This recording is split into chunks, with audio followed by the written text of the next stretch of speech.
دو طرح کی جو ہیں وہ ائمہ علیہ السلام کی دشمنیاں پل رہی تھیں اس زمانے میں. تھوڑا سا تجزیہ پیش کروں گا تو سنیں گے. عزیزان گرامی اس دور میں دو طرح کی عداوتیں تھیں. ایک تو تھا کہ ائمہ علیہ السلام کی کردار کشی کی جا رہی تھی. جناب امیر علیہ السلام سے متعلق مشہور کیا گیا کہ آپ بے نمازی ہیں اور کیا کچھ نہیں کہا گیا. 1000 رکعت نماز پڑھنے والے کو بے نمازی مشہور کیا گیا اور لوگوں نے مان لیا.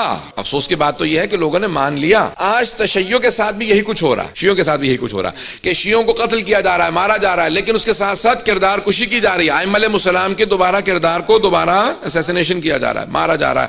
فضائل کو بھی چھپایا جا رہا ہے, نہ جانے کس طرح سے مصائب کو چھپانے کی کوشش کی جا رہی ہے. اور دو طرح کی موومنٹس چل رہی ہیں جس کے لیے بے انتہا عالمی طور پہ تکفیریت نے پیسہ لگایا ہے, اور وہ بہت سے مسائل پھر خود تشیع کے اندر انجیکٹ کر دیے جاتے ہیں اور ہمارے درمیان میں بھی چلنے لگتے ہیں, اور ہم باقاعدہ آپس میں لڑنے لگتے ہیں ان مسائل. اور ہمارے یہاں بہت بڑی مصیبت یہ ہے کہ کوئی بھی چیز اب باہر سے انجیکٹ کر دی جائے تو فوراً اس پہ چاہے ہم بعد میں تسلیم نہ کریں, کچھ عرصہ اس پہ بحث مباحثہ چلتا رہتا ہے, ایک آدھ مہینہ تو ہم ضائع کر ہی لیتے ہیں. اور سب سے بڑا جب سے سوشل میڈیا آیا ہے نا, دو ادوار میں مزاحیہ طور پہ ہی سمجھ لیں اس کو, دو ادوار میں کثرت سے احادیث گھڑی گئی, ایک بنو امیہ کے دور میں اور ایک آج. اس زمانے میں بھی جتنی عداوت اہل بیت ہو سکتی تھی انہوں نے چلا دی, اور آج کل سوشل میڈیا پہ تو ایک فیشن ہے کہ وہ چاہے وہ اسٹالین کا کسی کا بھی قول ہوگا ائمہ علیہ السلام کے نام سے منسوب کر چلا دیا جاتا ہے. اس کے بعد نہ کوئی تحقیق کرتا ہے, نہ پوچھتا ہے حوالہ کون سا تھا اس کا, کس حوالے سے تم نے پیش کیا, کس معصوم کا کس حدیث کے اندر کس کتاب کے اندر حوالہ, کوئی مدرک نہیں دیکھتا. اور آج داخلی طور پہ شیعوں کو انتشار کا شکار بنا دیا, اور آج ہم جتنا داخلی طور پہ اپنے اندر ہی لڑ رہے ہیں ہمیں کسی دشمن کی ضرورت ہی نہیں رہی. اور دو گروہ باہر سے ایک ایسے مسلط کر دیے گئے ہیں کہ داخلی طور پہ جو مین سٹریم شیعہ ہیں وہ ختم ہوتے چلے جا رہے ہیں. غور سے سنیے گا, تجزیہ سنیں گے,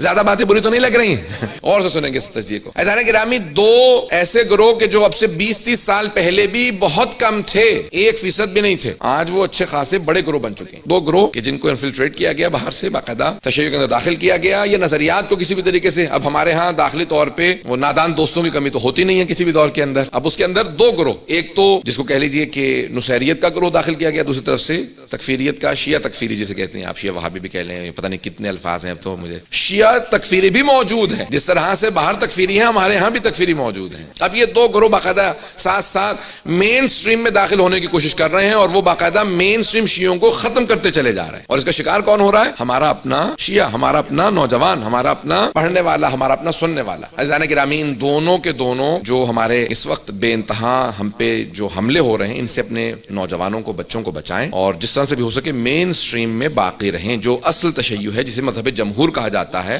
اس پہ باقی رہیں. ہمارے ہاں اس وقت اتنے مسائل آ چکے ہیں کہ بعض اوقات معجزہ پڑھتے ہوئے خود ہمیں ہو رہا ہوتا ہے کتنے لوگ مانیں گے کتنے لوگ نہیں مانیں گے. پتہ نہیں میں اس بات کو پہنچا پایا یا نہیں پہنچا پایا. خود ہمیں داخلی طور پہ ہو رہا ہوتا ہے کہ کتنے لوگ مانیں گے. ائمہ علیہ السلام نے کہا ہمارے فضائل, ہمارے مناقب, معجزات کو پیش نہ کرنا اس مجمع کے اندر جہاں پہ لوگوں کے اندر تحمل نہ ہو, بجائے اس کے کہ یہ گناہگار ہوں, رد کر دیں, انسان نہ بتائے. یہ ہمارے ہاں آ چکی ہیں چیزیں. عزیزان گرامی, اسی طرح سے جس طرح سے یہ بہرحال ایک تکفیری ایک ایلیمنٹ ہے جو ہمارے ہاں بہت اسٹرانگ ہو چکا ہے, اسی طرح سے نصیرت کا ایک ایلیمنٹ اسٹرانگ ہو چکا. دونوں ایلیمنٹس بہت اسٹرانگ ہیں. سنیں گے, مجھے خاموشی سے کوئی گھبراہٹ نہیں ہوتی ہے, میں بس یہ ہوتا ہے کہ بات پہنچ رہے, اور سے سنیں گے. سب سے میری درخواست ہے کہ اس تجزیے کو سن لیجیے. عزیزان گرامی, اب ہمارے داخلی طور پہ ایک ایسا ایلیمنٹ بھی آ چکا ہے. ایک صاحب نے تقریر کی, کہا کہ بھئی 15 خدا ہیں, 15 رب ہیں, اور مجمع اس پہ بھی نعرے لگا رہا تھا. 15 خدا ہیں, 15 رب ہیں, ایک اللہ ہے, 14 معصوم ہیں, یہ بھی رب ہیں. جب یہ 14 مل جاتے ہیں تو اللہ بن جاتا ہے, جب الگ ہوتے ہیں تو پھر یہ 14 معصوم بنتے ہیں. دوسرے نے کہا کہ یہ بے وقوف آدمی تھا, اس نے بالکل غلط تقریر کی ہے. 15 ہیں ہی نہیں, ہیں ہی 14 صرف, یہی 14 مل کے خدا بن جاتے ہیں, اور جب 14 اللہ پھیلتا ہے تو پھر یہ 14 بن جاتے ہیں.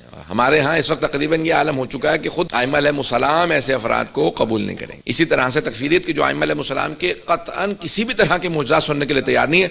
مسلمات کو پیش کر دیجئے, آیات سے معجزات کو پیش کر دیں, علم کو پیش کر دیں, تو بہت سے سننے والے شیعہ مجمع کے اندر رد کر دیتے ہیں, ہمیں قبول نہیں ہے, معجزہ کوئی نہ پڑھے. یہ دو اس وقت ایلیمنٹ اتنے اسٹرانگ ہو چکے ہیں, اتنے قوی ہو گئے شیعوں کے درمیان میں کہ آج ہمیں تعجب ہو رہا ہے کہ انسان کیا پڑھے خود شیعوں کے درمیان میں اور کیا نہ پڑھے. پتہ نہیں توجہ ہے یا نہیں.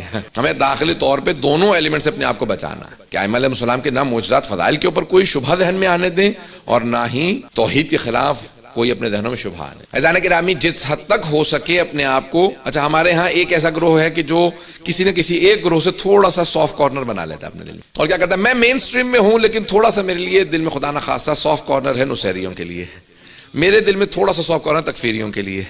اتنی نمازیں تو پڑھتے ہی ہیں نا, کیسے رد ہو سکتے ہیں, حافظ قرآن ہیں, یا نصیریوں کے لیے مولانا خدا ہی مانتے ہیں اور کیا کرتے ہیں. عزیزان گرامی, دونوں کی سخت مذمت آئی ہے. ائمہ علیہ السلام خود فرماتے ہیں کہ ہم جتنے انبیاء آئے، جتنے ائمہ علیہ السلام آئے، وہ مسلسل توحید کے اس عقیدے کو بچانے کے لیے آئے ہیں۔ اگر آپ توحید کے عقیدے کو رد کر دیں تو آپ نے ائمہ علیہ السلام کی رد کر دی ہے۔ پتہ نہیں بات واضح ہے نہیں؟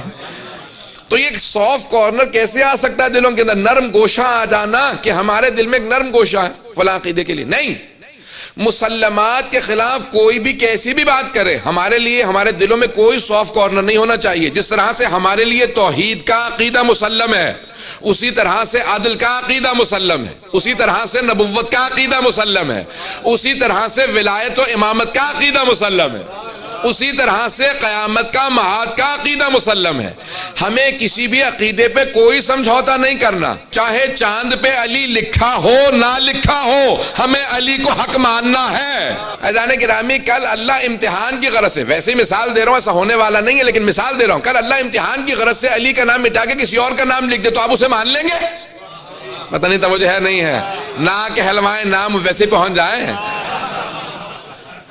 عزیزان گرامی، کسی اور کا نام وہاں پہ لکھا ہوا آ جائے تو کیا آپ اسے مان لیں گے؟ اپنا عقیدہ مسلم ہونا چاہیے، ہم نے علی کو چھوڑنا نہیں ہے، دوسروں کو ماننا نہیں ہے۔ عزیزان گرامی، اپنا عقیدہ مسلم ہونا چاہیے، انسان کے لیے واضح ہونا چاہیے۔